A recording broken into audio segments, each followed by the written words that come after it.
Not long ago, you gave a speech at the US Congress. Over there, you said that this October 7th massacre was decades in the making. Can you please elaborate on it? Precisely. I looked at two aspects, both the Arab-Palestinian side and the global response, and both of them have been decades in the making. So the Arab-Palestinian issue we kind of already discussed. For decades, Palestinians have been forged, groomed, to believe that their singular goal is to liberate Palestine, to destroy for the Jews rather than to build for themselves. It's almost a tragedy for them, for us. They have never been allowed to pursue any other purpose other than the destruction of the Jewish state, which is why the land of Gaza, once they controlled it, they made sure that it was useful not for themselves, but for the destruction of the Jewish state. That was decades in the making.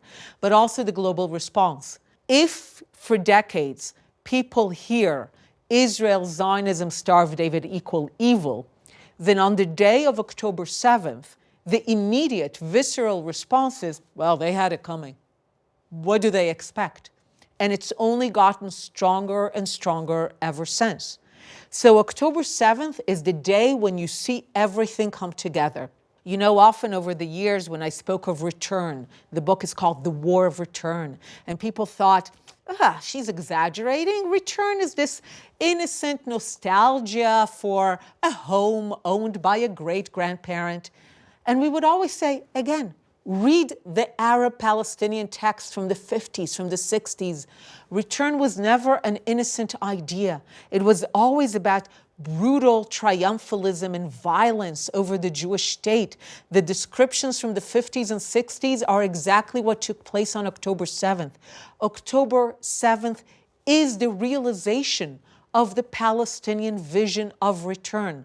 Hamas executed that on behalf of the Palestinian vision, which is why on October 7th you have so much Palestinian exhilaration in Gaza, in the West Bank, in London, in New York, because for 75 years they have not been waiting for a state.